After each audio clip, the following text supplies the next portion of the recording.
चलिए आगे बढ़ेंगे और सीधा आपको बिहार के गया ले चलेंगे, जहां प्रधानमंत्री नरेंद्र मोदी चुनावी जनसभा को संबोधित कर रहे हैं। क्या कुछ कह रहे सुनाते हैं आपको।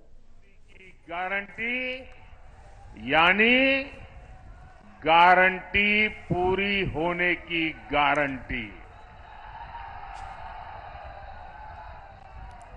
साथियों, मोदी गरीब घर से निकलकर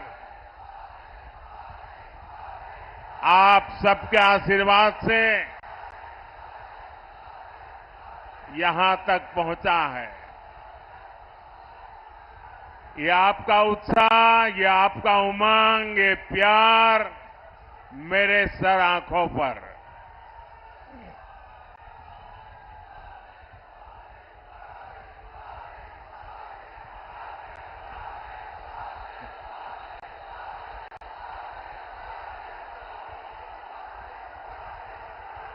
मैं आपका ये प्यार जीवन भर मेरे कानों में गूंजता रहेगा।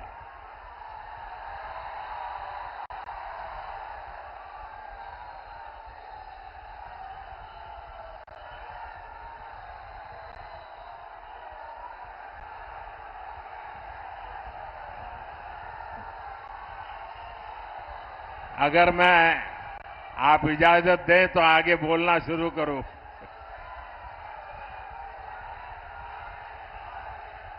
ये ऊर्जा बचाए रखिए, 4 जून को भी जरूरत पड़ेगी।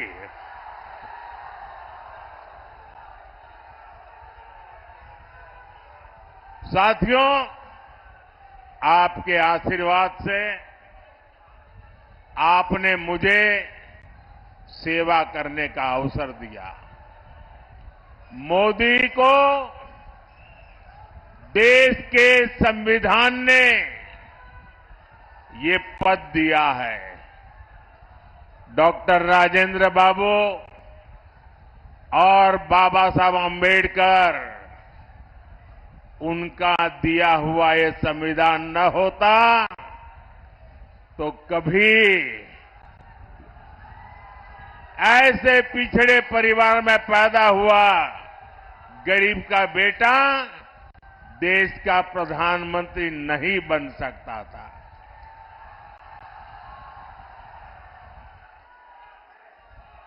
भाइयों बहनों, हमारा देश विविधताओं से भरा हुआ है। अनेक आप बैठिए भाई, प्लीज। आप जरा ज्यादा कर रहे हैं, बैठिए।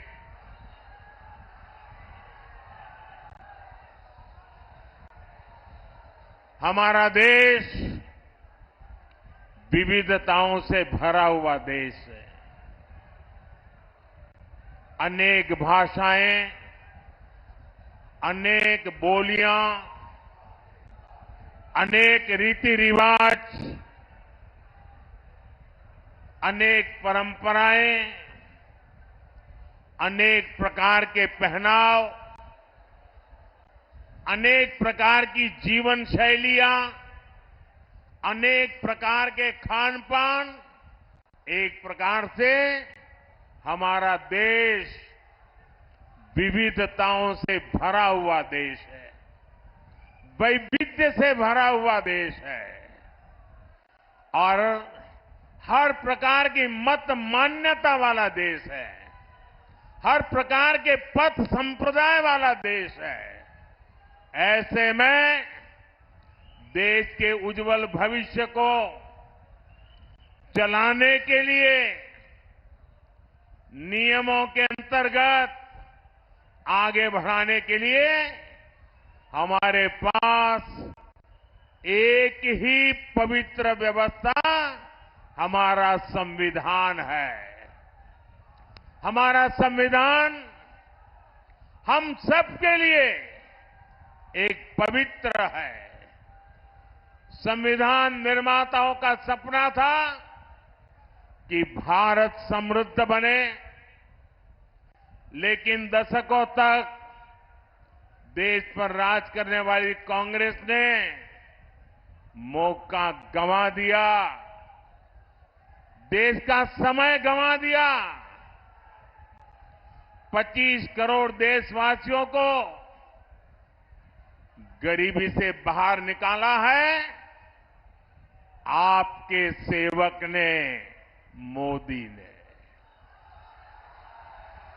दशकों तक गरीबों को रोटी, मकान के सपने दिखाए कांग्रेस और उसके साथियों ने 4 करोड़ गरीबों को पक्के मकान दिए एनडीए सरकार ने। हमारे साथी जीतन राम मांझी जी भी यहां बैठे हैं, वो साक्षी हैं कि कैसे दलित, वंचित, पिछड़ा के नाम पर कांग्रेस और आरजेडी ने सिर्फ अपना राजनीतिक स्वार्थ साधा। दलितों, वंचितों, पिछड़ों को अधिकार और सम्मानपूर्ण जीवन एनडीए ने दिया है। साथियों, अब अगले 5 वर्षों के लिए मोदी का गारंटी कार्ड अपडेट हो गया है। गरीबों के लिए 3 करोड़ पक्के घर बनाए जाएंगे। ये मोदी की गारंटी है। गरीबों को अगले 5 साल तक मुफ्त राशन मिलेगा। ये मोदी की गारंटी है। 70 वर्ष की आयु से ऊपर के हर बुजुर्ग को 5 लाख रुपए तक का मुफ्त इलाज मिलेगा। ये मोदी की गारंटी है। किसान सम्मान निधि आगे भी जारी रहेगी। ये मोदी की गारंटी है। बीजेपी के संकल्प पत्र में समाज के हर वर्ग, हर क्षेत्र के लिए विकास का ठोस रोड मैप बनाया गया है। यहां डोभी क्षेत्र की तस्वीर भी औद्योगिक कॉरिडोर से बदलने वाली है। इससे यहां के युवाओं को रोजगार के लिए बाहर नहीं जाना पड़ेगा। साथियों, बीते 10 साल में देश में एक ऐसी क्रांति आई है जिसकी उतनी चर्चा नहीं होती। ये क्रांति देश के महिला स्वयं सहायता समूह द्वारा की गई है। पिछले 10 साल में 10 करोड़ महिलाएं सेल्फ हेल्प ग्रुप से जुड़ी है। बिहार में भी 1.25 करोड़ बहनें इस मुहिम से जुड़ी है। अरे हमारे गया जी में भी 5.25 लाख बहनें इन समूहों से जुड़ी है। जब कांग्रेस की सरकार थी तो महिला स्वयं सहायता समूहों को बिहार में 150 करोड़ रुपए से भी कम मदद दी जाती थी। एनडीए सरकार के 10 साल में इन्हीं महिला समूहों को 40,000 करोड़ रुपए से ज्यादा दिए गए हैं। इसी प्रयास से अकेले बिहार में 12 लाख से ज्यादा महिलाएं लखपति दीदी बनी है। अब मोदी ने देश की 3 करोड़ महिलाओं को लखपति दीदी बनाने का अभियान शुरू किया है।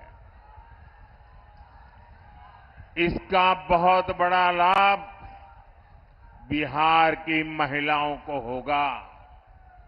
साथियों, हमारे एजेंडे में विकास भी है और विरासत भी है।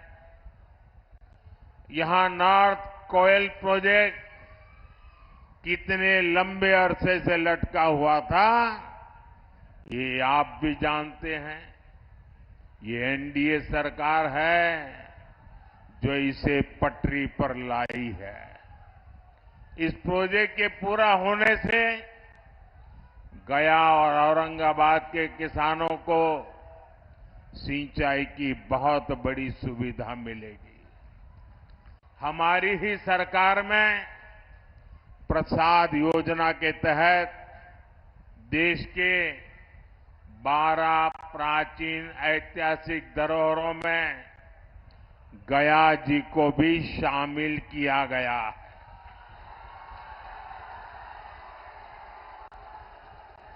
गया पितृ श्राद्ध स्थल है। यहां भगवान बुद्ध को बुद्धत्व की प्राप्ति हुई थी। वैसे कम लोगों को पता है कि गुजरात में भी पाटन जिले में सिद्धपुर को मातृ श्राद्ध स्थल माना जाता है। इसे मातृ गया भी कहते हैं। जैसे यहां पितृ गया है, गुजरात के सिद्धपुर में मातृ गया है। हमारी सरकार इन सभी स्थलों के विकास के लिए प्रतिबद्ध है। अभी बीजेपी ने अपने संकल्प पत्र में भी कहा है कि वो भारत की विरासत को वर्ल्ड हेरिटेज मैप पर लेकर जाएगी। हमारे गया जी को भी हम उस ऊंचाई पर ले जाना चाहते हैं और इससे बड़ी संख्या में ग्लोबल टूरिस्ट भारत आएंगे और इसका लाभ इन सभी क्षेत्रों को होगा। साथियों, आकांक्षी जिला कार्यक्रम के तहत गया का तेजी से विकास सुनिश्चित किया गया है। अमृत स्टेशन योजना के तहत गया स्टेशन का कायाकल्प किया जा रहा है। विकास का ये स्केल, विकास की ये रफ्तार, इतने सारे काम हुए, आपके उत्साह में भी नजर आ रहा है कि मोदी सरकार ने कितने काम किए हैं। लेकिन साथियों, मैं जो संकल्प लेकर के चला हूं, मैं जो सपने देखता हूं और दुनिया में भारत का जो स्थान मेरे मन में है, उस हिसाब से तो इतना सारा करने के बाद भी मैं तो यही कहता हूं, ये तो ट्रेलर है, ट्रेलर।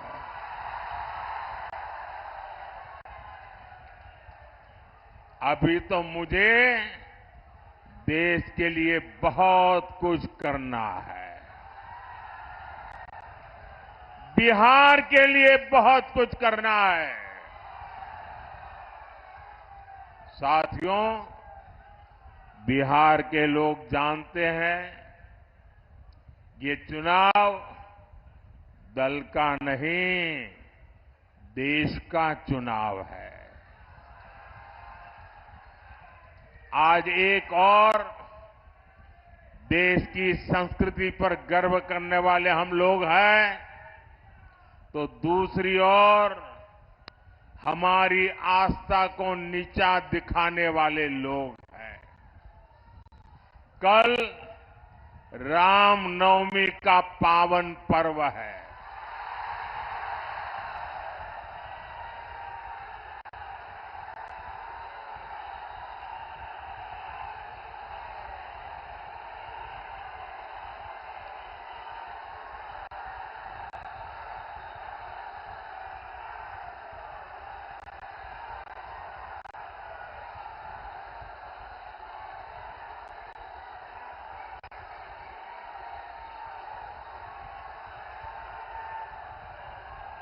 बोलो सियावर रामचंद्र की।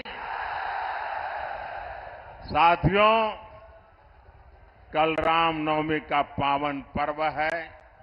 सूर्य की किरणें कल अयोध्या में रामलला के मस्तक का विशेष अभिषेक करेंगी।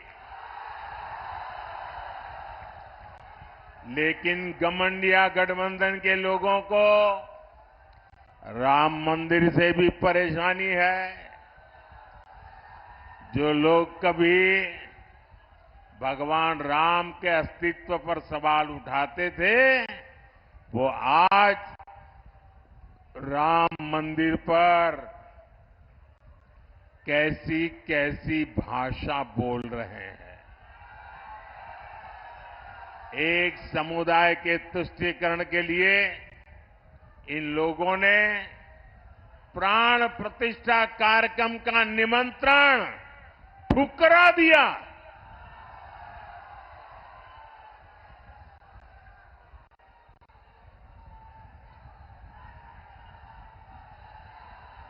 ये हमारे देश के संस्कार नहीं है।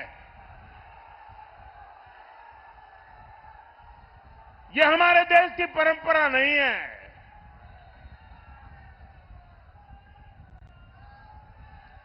इस गठबंधन गठबंधन के एक नेता कांग्रेस के विरोध तो खुलेआम कहते हैं कि वो हिंदू धर्म की शक्ति का विनाश कर देंगे। आज नवरात्रि का पावन पर्व है। हम शक्ति के उपासक हैं। क्या इस शक्ति का विनाश कोई कर सकता है क्या? ये शक्ति का विनाश कोई कर सकता है क्या? और जो शक्ति का विनाश करने निकले हैं, उनका क्या होगा? उनका क्या होगा? साथियों, ये ऐसा कुनबा भी इकट्ठा हुआ है, भांति भांति के उनके साथी, उनके एक दूसरे साथी वो कहते हैं, ये हमारा जो सनातन है ना, ये सनातन तो वो डेंगू मलेरिया कहते हैं। क्या ये सनातन का अपमान है कि नहीं है? आपको मानना न मानना आपकी मर्जी, आप पर कोई प्रतिबंध नहीं है, लेकिन उसको डेंगू मलेरिया कहना ये सनातन का अपमान है कि नहीं है? हमारे ऋषियों मुनियों का अपमान है कि नहीं है? हमारे पूर्वजों का अपमान है कि नहीं है? आप मुझे बताइए, ये लोग क्या एक भी सीट जीतने के योग्य है क्या? इनको सजा मिलनी चाहिए कि नहीं मिलनी चाहिए? पूरे बिहार में से एक एक को साफ करना चाहिए कि नहीं करना चाहिए?